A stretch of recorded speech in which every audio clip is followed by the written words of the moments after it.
Well, welcome. I'm delighted and honored to welcome a very distinguished visitor, Professor Timothy Garton Ash.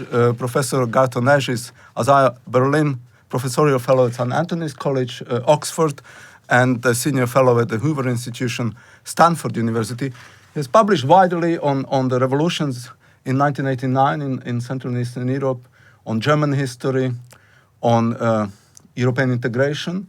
But what I particularly value about Professor Garton Ash is that he's not just an academic, he is a very engaged public intellectual. So he publishes essays in the New York Review of Books, he publishes opinion pieces in The Guardian, and across Europe. So when I travel to Poland, Slovakia, I can read Professor Garton Ash's contributions in a number of languages, in Germany too. So I'm very, very honored and pleased to welcome you here.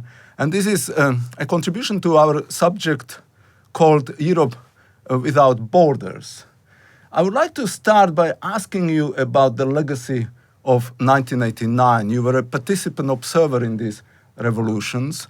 30 years later, you just presented reflections on the hopes of 1989 in Belgrade, as it happened in Serbia. And the title of your question was, "Were we stupid?" Why? So the first thing to say is that 1989 was arguably the best year in European history. For people who don't remember it, you have to realize that the Iron Curtain and the Berlin Wall seemed to those who lived behind it like a fact of physical geography. It was like the Alps, and it had behind it a nuclear-armed superpower. And what happened in the Velvet Revolutions, culminating in the fall of the Berlin Wall, was like the Alps collapsing in front of our eyes. A nuclear-armed superpower and its empire softly and suddenly crumbled away with hardly a shot fired in anger. So it was one of the best moments in European history, and it started a transition to democracy, free market economies, and so on, in the other half of Europe, and to the biggest unification of Europe we've ever had by peaceful means. So it was a great moment.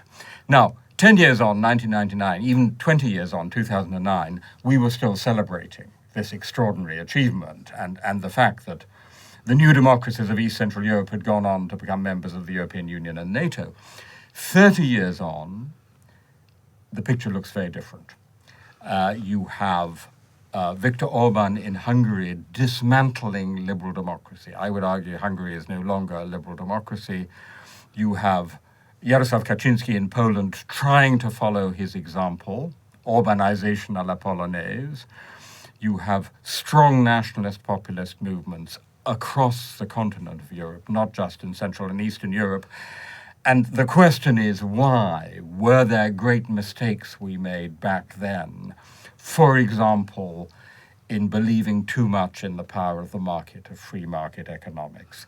For example, in believing too much in knocking down frontiers, in having a cosmopolitan, open Europe without the familiar community of a nation state that led to the problems we have today. That's a question to which we then have to give a nuanced answer.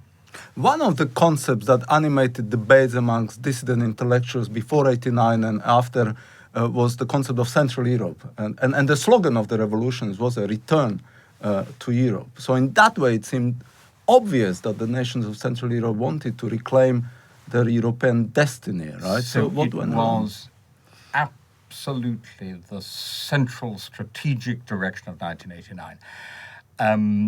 I remember a Samizdat, an underground magazine, had a sort of humorous political dictionary, and the entry under Europe in the mid-1980s read, "If we go into a restaurant and there's a clean tablecloth and they actually have the food that is on the menu and a waiter appears in less than 20 minutes, we say, Europe." So Europe stood for everything. It stood for peace, freedom, democracy, prosperity, the rule of law, modernity. That was the dream, and the slogan was a return to Europe. And the idea of Central Europe, about which I wrote a lot at the time, was in Hungarian literature, there's the idea of ferry country. Like here in Hong Kong, you have the ferry from Hong Kong Island to Kowloon. And the idea of Central Europe was to be the ferry that took you from Soviet-dominated Eastern Europe to the dreamed-of Western Europe. That's what Central Europe was to be. The problem, of course, began when the new democracies of Central and Eastern Europe arrived in Europe, in liberal democracy and the market economy. And of course, the reality never lives up to the dream. And that is what happened in a way, right? With the enlargement of the European Union 15 years after the collapse of communism, 2004, Europe was one and united, and a Europe without borders emerged. But as you already pointed out, that also created a number of problems that we are dealing with now. So the question is, did the leaders in the West underestimate the forces of nationalism? And did those dissident intellectuals and the leaders of the non-violent revolution of 1989 underestimate the forces of national attachment? So let me go back a little first, because it's very easy from 30 years on. Hindsight is 2020, yeah. And it's very easy to identify all the faults. But think back to the Magic Lantern Theatre in Prague. Here were my friends, the dissidents, Václav Havel and his colleagues, intellectuals, playwrights, novelists, philosophers, still in their cardigans, chain smoking, who had absolutely no experience with economics or government or anything of that kind. And suddenly, miraculously, within a few weeks, they were going to be running the country. Imagine that. And you had a pretty much ruined economy, centrally planned economy, no rule of law, very few independent institutions, because these had been totalitarian systems, very little real civil society in the true sense, that is to say, society that is economically independent of the state. And the joke at the time was, we know that you can turn an aquarium into fish soup. That's what totalitarianism did. Can we turn a fish soup back into an aquarium? Now, measured against that starting point, what was achieved in those first 15 years up to the entry into the EU in 2004 was incredible. It exceeded our wildest hopes. We did succeed in turning it back into something like an aquarium, a halfway functioning market economy, something like a liberal democracy, some elements of the rule of law and civil society. So that's important to say.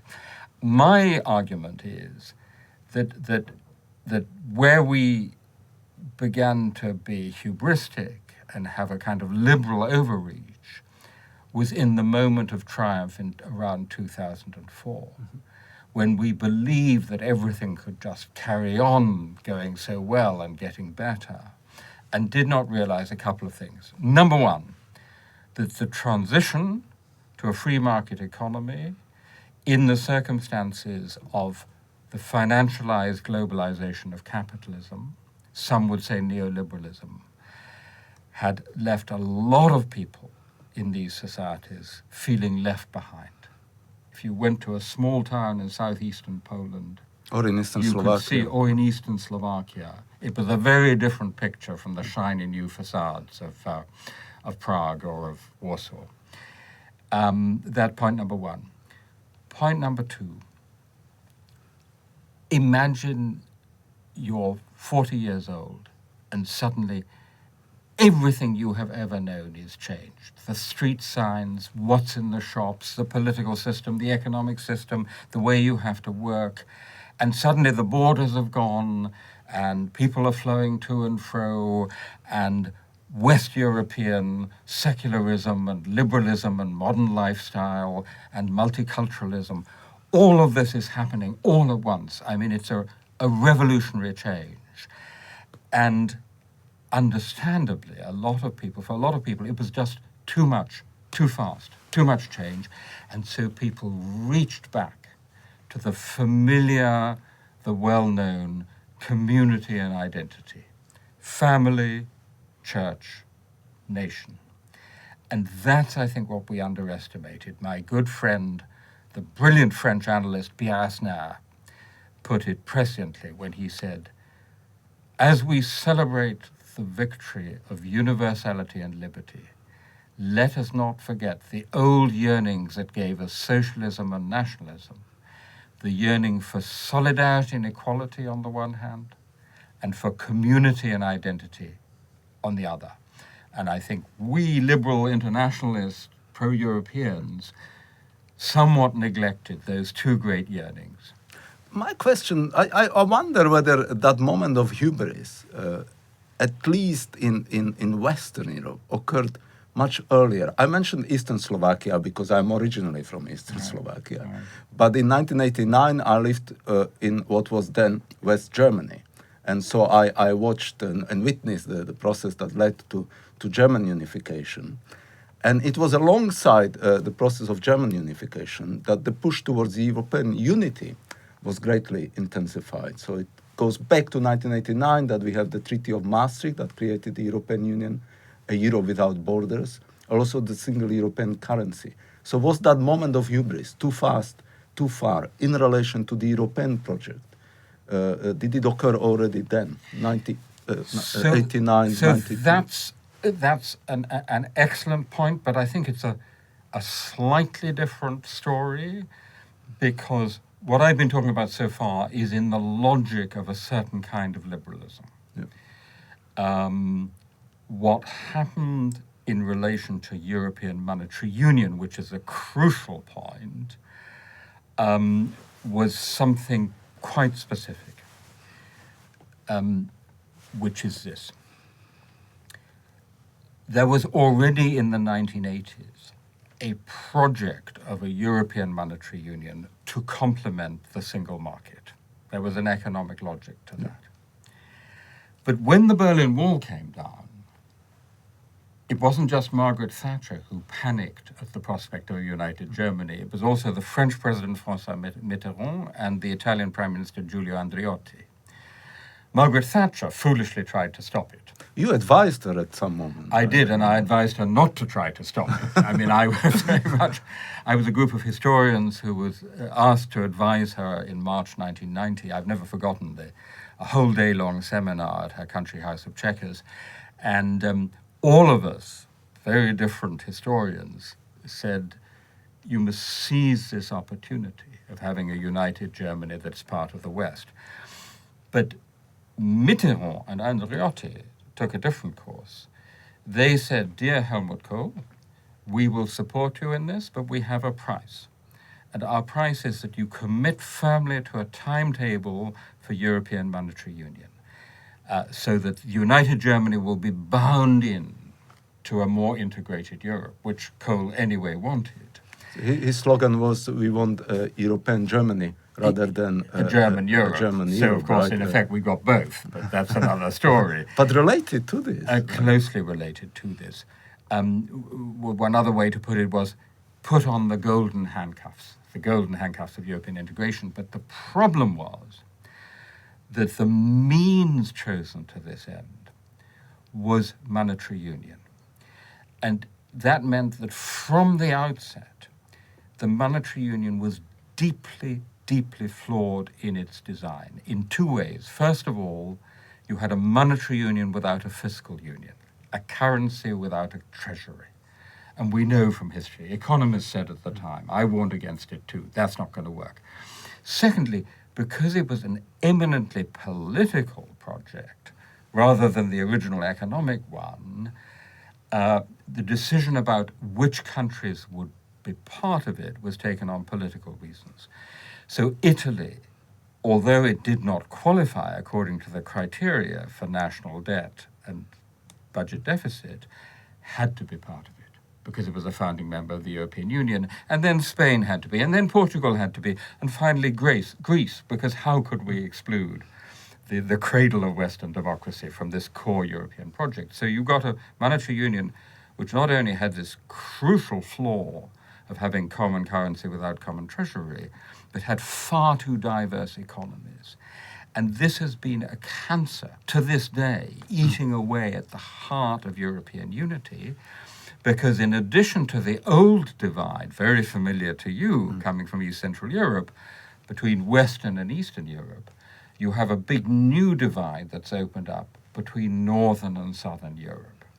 So that's one of the key drivers of what I would now say, 30 years on, is a period of European disintegration rather than integration. But so for me, the connection is still there between the challenge that we face in terms of giving enough space to a kind of liberal nationalism and the reality of a single European currency. So going back to Margaret Thatcher, we can both agree that she was wrong in attempting to stop somehow the process of German unification.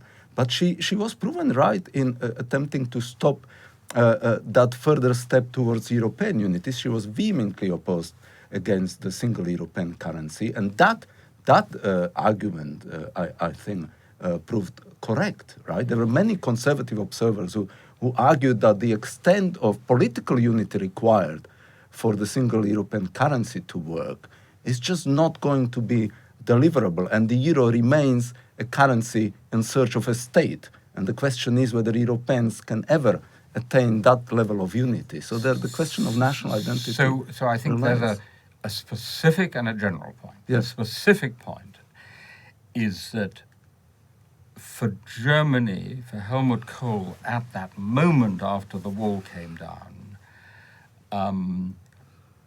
accepting monetary union was an economic means to a larger political end, which was to achieve first German unification and then European unification.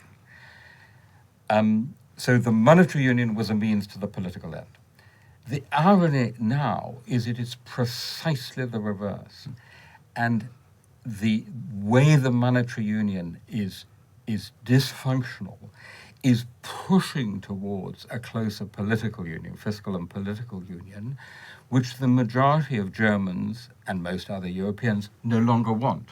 So the logic has been completely reversed. And that's a specific point about Germany. But the majority of people in Europe never wanted that extent, arguably, of if you had European unity. asked most Germans in 1989, they would have said yes to European Union. But no to single European currency. Well, they didn't want to give up the Deutschmark. But, I wrote a history of German Ostpolitik, which is called In Europe's Name. And the basic argument was European construction has depended to a huge degree on this extraordinary commitment of West Germany to European integration.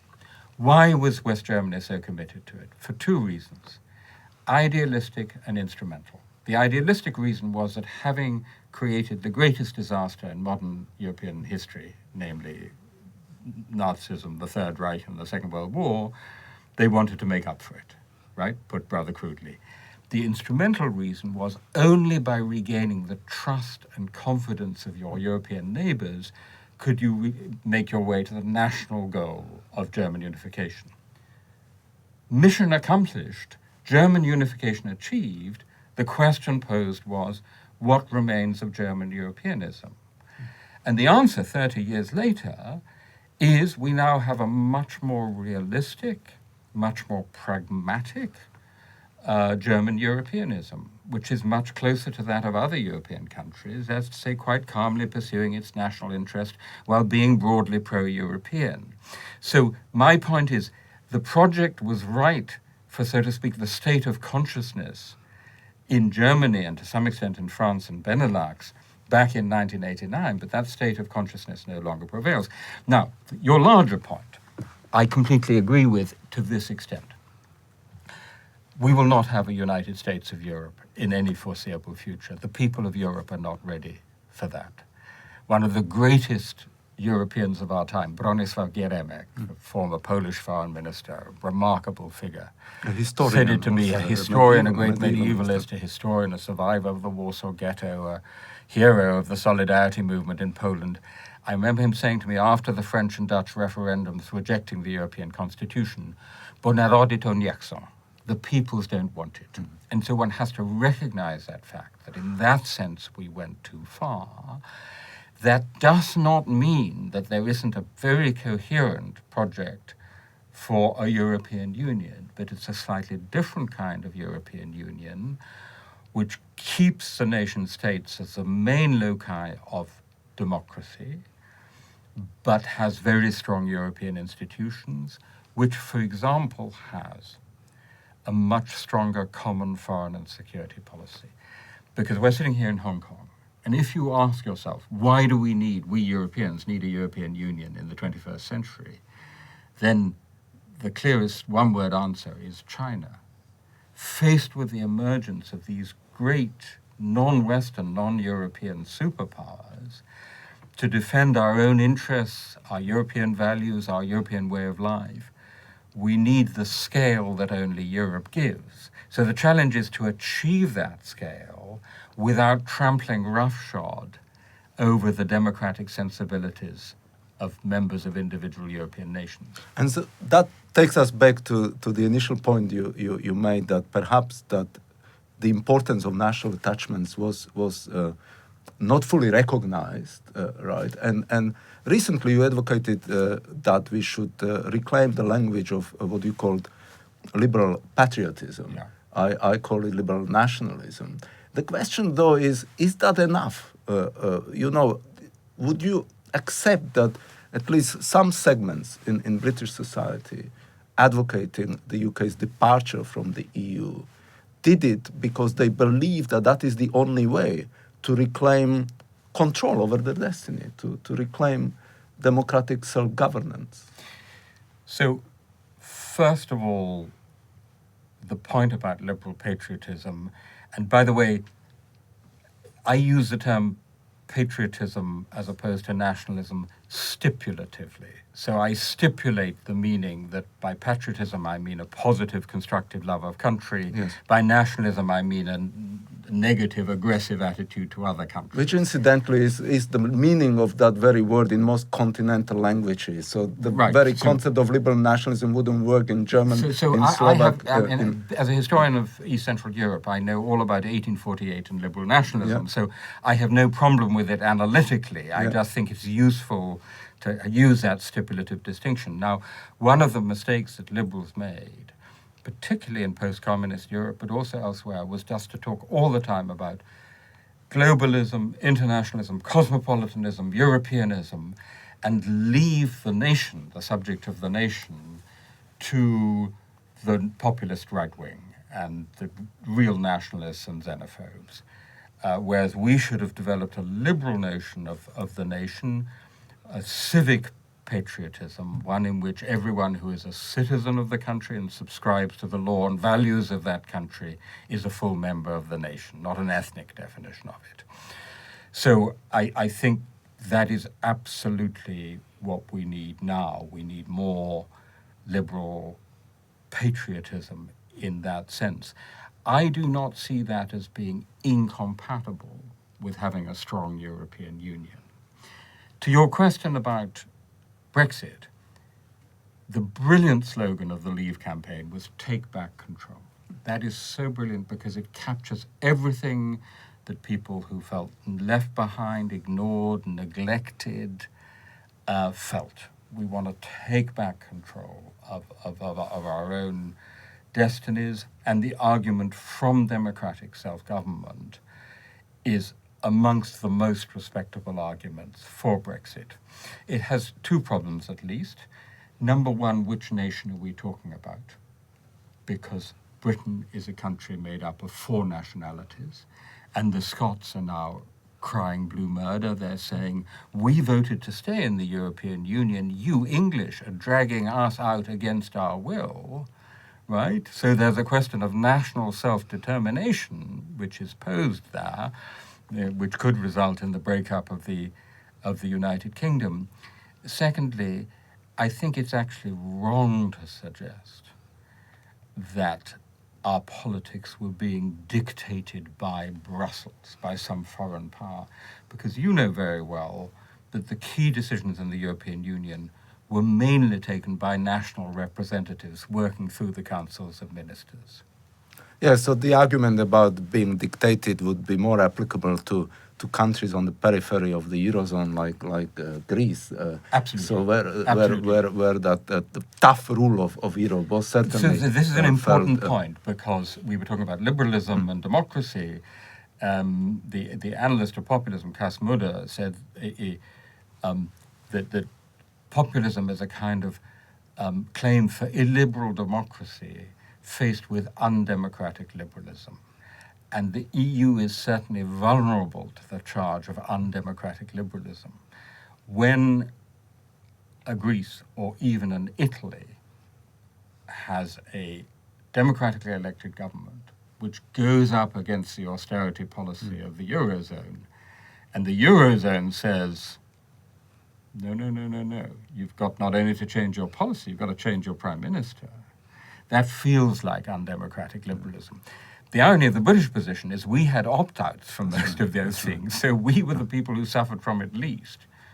So there are scholars who talk about an authoritarian turn in EU politics in relation to this Eurozone governance or the Eurozone crisis. But I want to push you a bit more on the appropriate scale of political organization. There are few scholars in Britain or outside of Britain who are sympathetic towards Brexit, but there is a very prominent German sociologist who is looking at European integration from a left-wing perspective, Wolfgang Streeck, and he grew increasingly skeptical towards what he sees as centralizing tendencies within the EU. So he seems sympathetic towards the claim of reclaiming control. And in a recent essay, he argued that one of the key questions of our day is, what is better for a political society, to be big or to be small?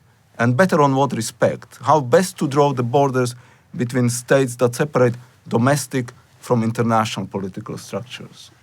So there's no abstract answer to that question, because the United States of America is a huge country with well over 300 million people who clearly feel that they are one political community, who clearly belong together. So the notion which you find all the way back to Montesquieu and Tocqueville, that large countries have more difficulty with democracy, has to be qualified by that statement. I mean, if 350 million people. But what is clear is that to have democracy, representative government, which is really felt to be representative, you have to have what John Stuart Mill called a unified public opinion. And that is very difficult to have when you don't speak the same language. That's right. And since language is the defining feature of European nationhood, we are, in the very nature of our being, of our cultures, there is an inbuilt constraint on the extent to which we can have a genuinely unified public opinion, much as I support all attempts. You mentioned my different commentaries. How do I reach a wider European audience?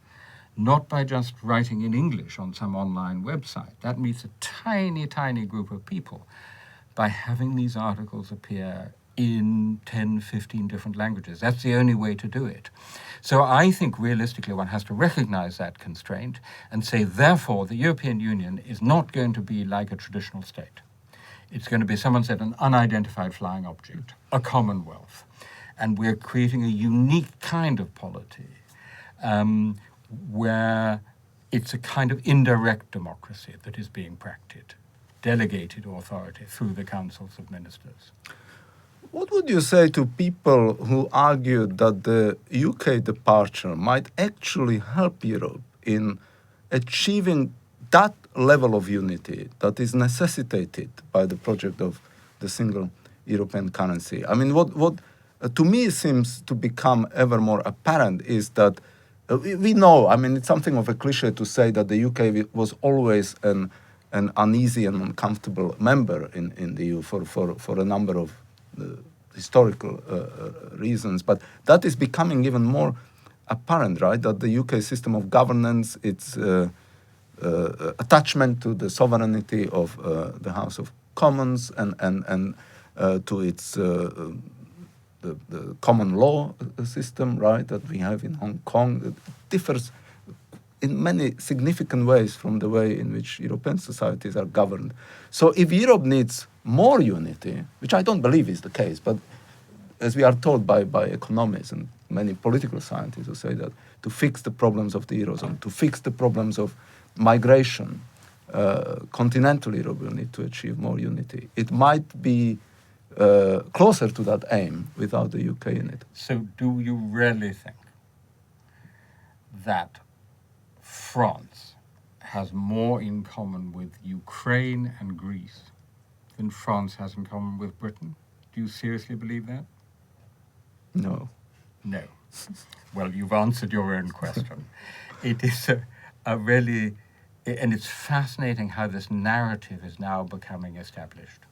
The French philosopher Henri Bergson talks about the illusions of retrospective determinism, the almost irresistible temptation to think that what has happened somehow had to happen. So now everybody is rewriting history as if Brexit was inevitable, yes, because the Brits are so different. The Austrian writer Robert Manas wrote, Britain was never really a member of the European Union. It's complete nonsense. If it had been 52%, 48% the other way, we would now have a completely different narrative.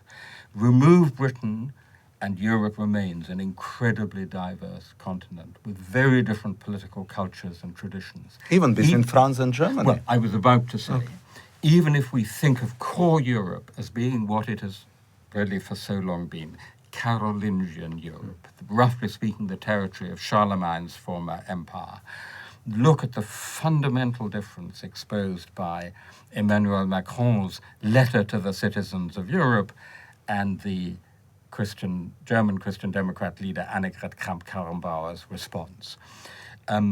Actually, I think that many people have, how shall I put it, to some extent been comfortably hiding behind British contrariness. Many North European countries were very happy for Britain to be the blocking power, and they sat quietly there being good Europeans, but actually agreeing.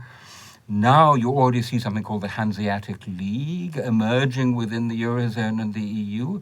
So I do not believe for a moment that the departure of Britain is going to be good for European integration. On the contrary, I think it will be a catalyst. I fear it will be a catalyst of further European disintegration. Well, and that leads to my very last question, and that is, can the EU survive and thrive? And if yes, how? So, as a historian, I have to start with the following observation. Throughout European history, across the centuries, we have had European orders being constituted, empires, commonwealths, entente alliances. They have lasted a certain period of time, normally decades, and then gradually they have disintegrated. So that is a pattern throughout European history. And there is no good reason to believe that the European Union will necessarily be any different, right? So that if the question is about the centuries, then one would expect as a historian that they would, with time, disintegrate. The question then becomes, should we try to hang on to what we have to defend the achievements of the European Union? And let me say that with all its faults, this is the best Europe we've ever had. Point me to a better one in history. To try and defend our achievements, to have a kind of small c conservatism about what has been achieved in the European Union, or to take the gamble of letting it go, the gamble being that what emerged afterwards would be worse, would be better. I don't believe that for a moment. So I think that while, as a historian, I can see the process of disintegrating continuing, as a spectateur engagé, as a European, I want to try to preserve the achievements of the European Union. How do we do that? By cautious, pragmatic reform, recognizing that the last thing Europe needs at the moment is another grand design, another great projet, another great leap forward to the United States of Europe. No, it needs pragmatic, realistic reform to try and preserve what we have achieved and meet the real concerns of people all over Europe. Thank you, Professor Garton Ash. Now we have a few students in the audience, and I'm very keen to get them engaged in our conversation. So now is the time for your questions that you might want to ask. So you just talk about the civic, liberal patriotism that should be advocated right now. But my question is that I think the current wave of xenophobia is kind of related to or fueled by the growing economic inequality. So those who are left behind feel like the problem is caused by those immigrants or like the trade with other nations. So my question is that if you think we should advocate this kind of a civic patriotism, should we do something first about the economic inequality? Yes, excellent question, and absolutely we should. So I think that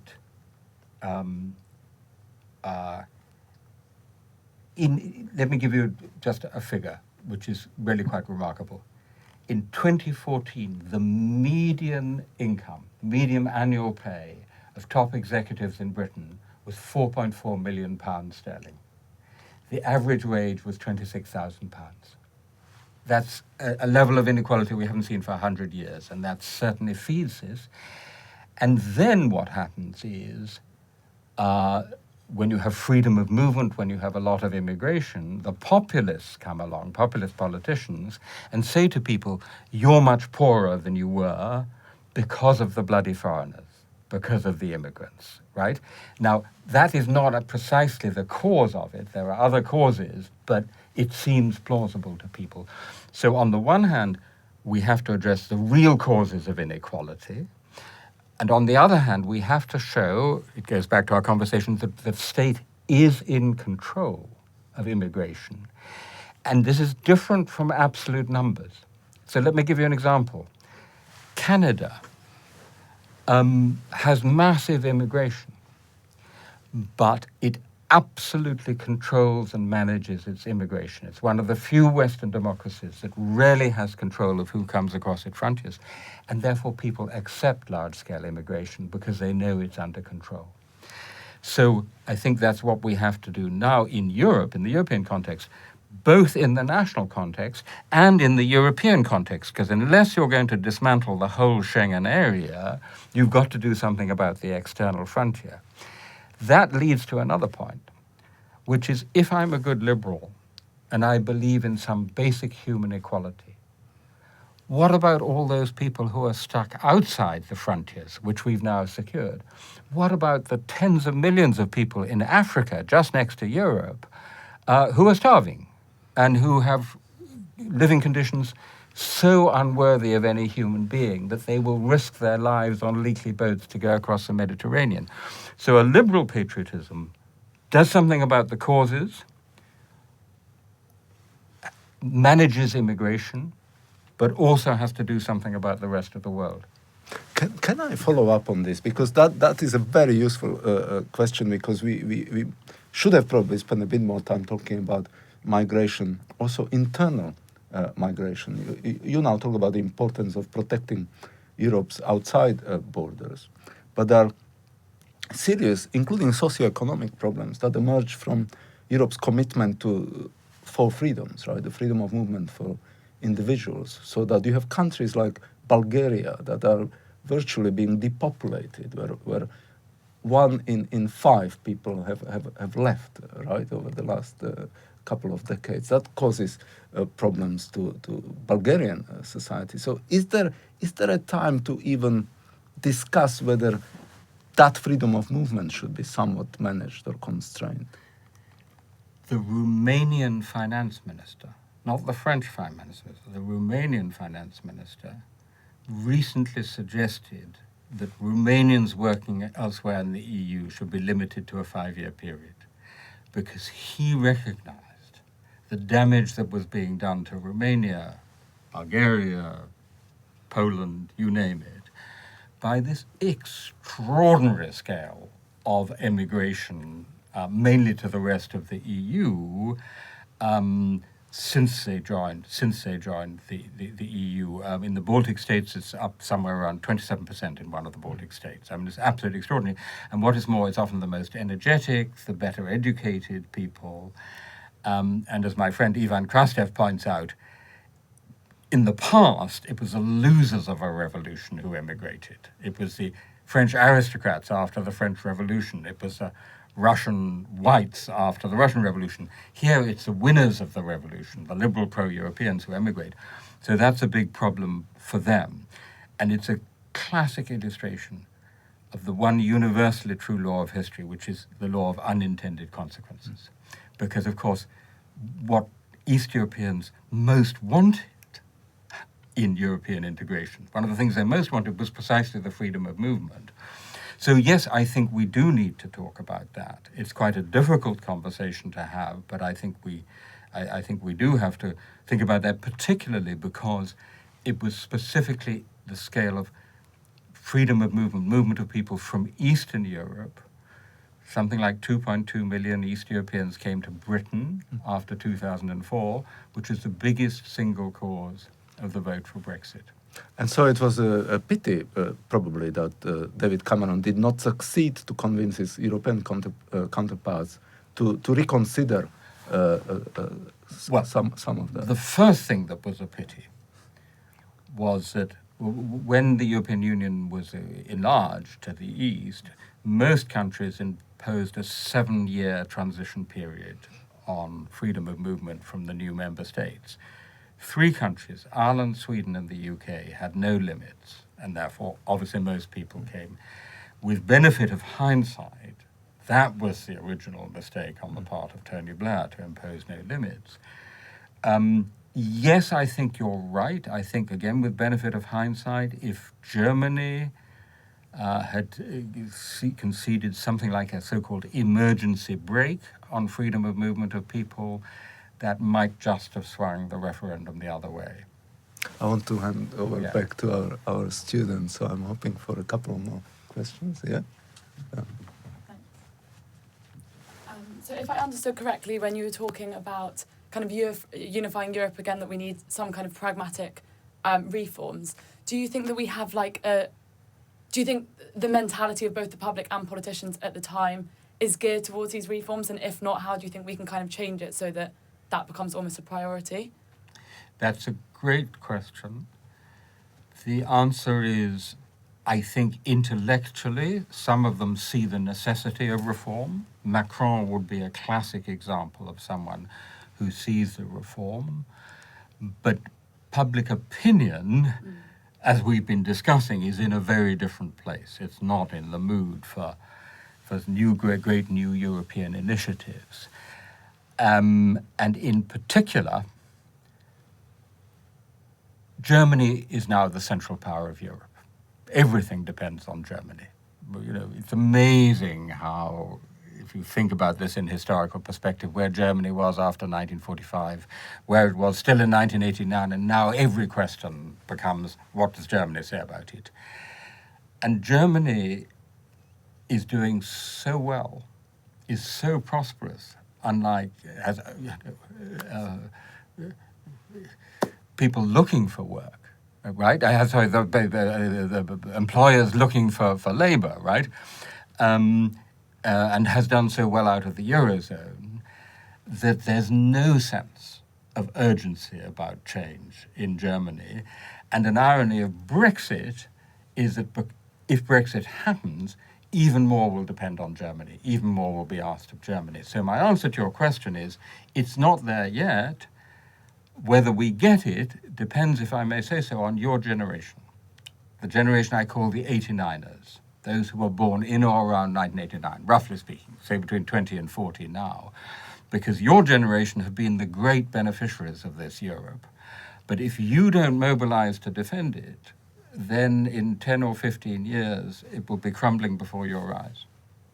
And what do you think we can do to head that way, I guess. As my generation, what do you think how do you think we can... So there's an initiative which was formed at the LSE called the 89er Initiative, which is an initiative of 89ers, of people of this generation. And essentially, you've got to either become the politicians or find the politicians or influence the politicians who are going to make the key decisions, right? So that a new generation, I mentioned Annegret Kramp-Karrenbauer, right? The incentive structure for someone like Annegret Kramp-Karrenbauer, probably future Chancellor of Germany, has to be changed. At the moment, the incentive structure is for her to do relatively little, hence her very cool answer to Macron. If she felt major pressure, right? Now, you may say that's not possible. Who are we? We're just, students or whatever it may be. But look what happened with the Green movement, yeah? The Green movement in the 1980s was regarded as way out, eccentric, tiny, extreme. They have totally shifted the agenda in European politics since, so it can be done. Do we have one or two more questions? Yeah. Yeah, so thinking about this role of parties as agencies between the public and the European Union. So what do you think is the relationship of high supporting rates for Eurosceptic parties and high levels of public Euroscepticism? So it's another question about public support. I was thinking when you referred to President Macron that it's one of those dysfunctionalities of European politics that people who have very little support domestically then reach out to Europe, but the credibility is therefore constrained. Yes. President Macron is not very popular in France. Indeed. And he has yet to convince his public that Europe is part of the solution and not part of the problem. So if you look at the Eurobarometer surveys and the question, do you think EU membership is a good thing for your country?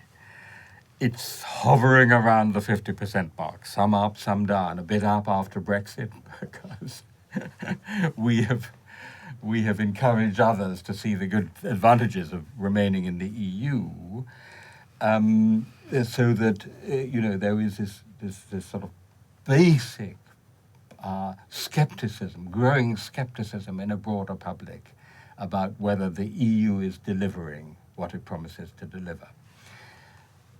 I'm not sure that you can read directly across from that to the support for Viktor Orban or Matteo Salvini or Marine Le Pen or other populist parties, because, as we were discussing, they are feeding off a set of broader discontents and exploiting those broader discontents to blame it on the bloody foreigners in the form of the immigrant or the people in Brussels and so on. So that I think those are two slightly different phenomenon. We will see this May in the European Parliament elections just how much support there is actually for the Eurosceptic parties. My hunch is that they will still only be the third grouping in the European Parliament. I think the biggest will still be the EPP, the European People's Party, then the socialist grouping, and then a much larger nationalist populist grouping. So one has to keep that in proportion. The problem is that they have a clear agenda. They have a clear narrative, a clear story of what's wrong with Europe. We need to stop the immigration, put up the borders, go back to the nation state. And so to speak, my side of the argument does not yet have a clear story to tell back. Is there one more question? Soumya, do you have a question? Maybe we can talk a bit about Ukraine, given recent events in Ukraine. Would you say there is any concrete responsibility that the EU should have towards Europhiles and people that would like to be part of the EU in the periphery of the current union, given that there is no prospect for enlargement in the next few years, maybe even decades. Is there any specific actions that the EU should take in order to help support those that would like to join the EU in future and might be challenged by liberal forces in the neighborhood? So I feel passionately that the answer to your question is yes, because I was present at the original Orange Revolution in Kiev in 2004-05, and I have never in my life seen such a forest of European flags. This was an explicitly pro-European movement in favor of Europe, in favor of European values, and we owe that a response. Moreover, we as Europe have a geostrategic interest, long-term, in enlargement. It would be a great geostrategic asset for the European Union to have a large country with great economic potential and a young, youthful population in the world of the 21st century. How you do it is, of course, a different question. We've managed to keep some sort of minimal EU unity on sanctions against Putin's Russia. And given the diverse interests within the EU, given the energy dependency of some major EU member states on Russia, that's already an achievement. So keeping up the sanctions, having a Magnitsky law, that kind of pressure, I think, is very important. Secondly, actually, Angela Merkel, Germany, has been quite good on the diplomacy around Ukraine, on talking both to Russia and Ukraine and the US. We have to keep that up. And thirdly, contributing to the economic reconstruction of Ukraine. But of course, the difficulty there, as you probably know very well, is the oligarchic system and the level of corruption. So there's a certain quid pro quo there. But I think there's a lot that Europe can do and should do. Unfortunately, at the moment, it's way off the European agenda. It hardly features on the screen. Could I follow up with a very brief question, and that will be the last question because we are running out of time, but I'm very glad that Ukraine was brought up because it's an important topic that we haven't discussed, and that is EU's relationship with Russia and the eastern borders. Your colleague, Professor Jan Zielonka, coined that term that EU shouldn't need hard borders. He talks about blurred boundaries, right? I'm wondering whether one of the reasons why the EU mismanaged that situation in Ukraine at the time of the second Orange Revolution, the Maidan movement, and its relationship with Russia was in underestimating the importance of those boundaries in the East and basically sending confusing signals, right? On the one hand, yes, we want you Ukrainians. On the other hand, then not standing up against Russia when it came to the need to defend Ukrainians. Crimea is lost. Because the European Union was internally divided on the question of whether it really wanted Ukrainian or not, right? I mean, that's a simple cause. That, listen, one of the things I've learned in 40 years of discussing Europe is never to define a European border. Yeah. A boundary for Europe as such, because Europe doesn't end, it merely fades away. Yeah. It fades away across the vast expanse of Eurasia, somewhere between Moscow and Vladivostok. It fades away across Turkey towards Iran. It fades away across the Mediterranean. For the Romans, North Africa, the Maghreb, was part of the Roman world. It fades away to the west. I've always said Canada is a perfect member state of the EU. Culturally, Australia and New Zealand are most welcome to join the EU, probably for many Europeans more welcome than some East European countries. The only clear boundary is to the north, because it's the North Pole, right? So in cultural and historical terms, there is no absolutely clear hard boundary. But for a political community, for a functioning political and economic community, you have to have clear boundaries.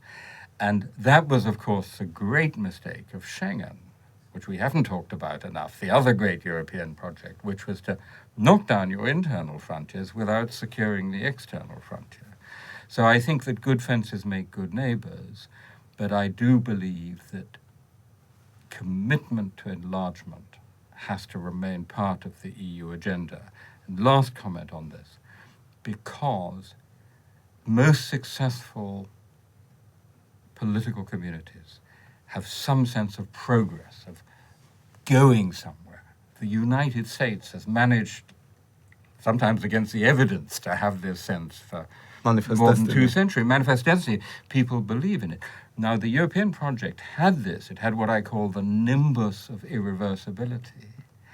But this is now much weakened by the Eurozone crisis, by Brexit, by populism, by what's happened to Schengen. The place it remains strong is in these countries close to the EU, just around the EU, who still believe in Europe, who still want to be part of the project. So we have to hang on to that element of hope and dynamism rather than, draw up the drawbridge. Thank you very much. Please join me in thanking Professor Timothy Garton Ash. Thanks.